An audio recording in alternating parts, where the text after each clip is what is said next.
আলাইকুম। ওয়ালাইকুম আসসালাম। আসসালামু আলাইকুম। ওয়ালাইকুম আসসালাম। কি নাম আপু? আমার নাম কাজল ভাইয়া। একটু জোরে কথা বলেন, একটু জোরে কথা বলেন। আমার নাম কাজল। কাজল, বয়স কত? জি। 18। বিয়ে হয়েছে? না। দেশের বাড়ি কোথায়? দেশের বাড়ি নোয়াখালী মাইতি।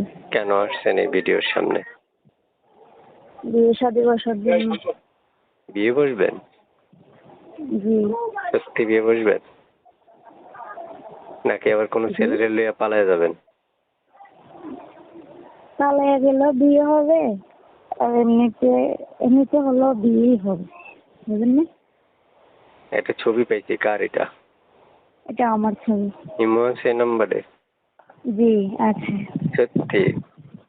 জি সত্যি। আর একটু জোরে কথা বলেন, আমি তো প্রেম করতেছি না। কি বলছেন? বলছি আমি তো প্রেম করতেছি না, একটু জোরে কথা বলেন না। তা আমি তো জোরেই কথা বলতেছি। ও, আগে থেকে অভ্যাস করে নিচ্ছেন, এখন থেকে অভ্যাস করছেন মানে প্রেমিকের সাথে কথা বলবেন কিভাবে, না? বুঝতে যা পেরেছি। মনে করেন তাই। কেমন বয়সী চাচ্ছেন মনের মানুষ? যেরকম বয়সেরই হোক, যেমন বয়সেরই হোক, সমস্যা নেই। বয়স বেশি হলেও সমস্যা নেই। কোনো প্রবলেম নাই? জি না। আচ্ছা, এই নাম্বারটা কার? এই নাম্বারটা আমার। এই নাম্বারে ফোন করলে আপনাকে পাওয়া যাবে সব সময়? অবশ্যই ফোন করলে সবসময় পাওয়া যাবে। সব সময়?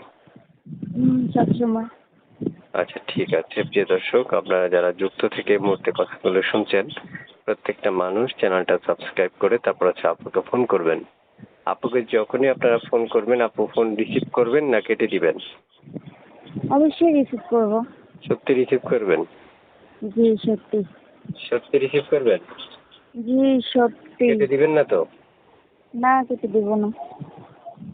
কেটে দিবেন না তো? জি না, কাটবো না। ইমোতে কল দিলে ভিডিও কল ধরবেন? ভিডিও কল ধরবো বলতে আমার ফোনে ক্যামেরা ভালো না। ভিডিও কলে কথা বলবো, সমস্যা কি? যা বলছেন আল্লাহর নাম নিয়ে আপনার কোনো কথাই আমি ক্লিয়ারলি শুনতে পাই না এই পর্যন্ত। আমি এ কথা এমনই বলি। এমন বললে তো শ্বশুর বাড়িতে গেলে ছেঁচা খাবেন। এই না এই সেটা খাবো না। এই দরজা দিয়ে ঢুকাইয়া ওই দরজা দিয়ে বলবো যে বাবু গো যাও গো, এইভাবে পিস পিস করে কিসের কথা?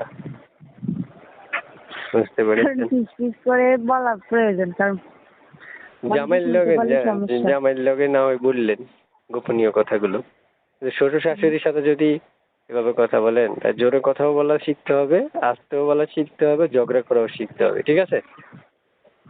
আচ্ছা ঠিক আছে, তাহলে আপনার কথা শুনে মনে হচ্ছে ঝগড়া করাটা বেশি দরকার।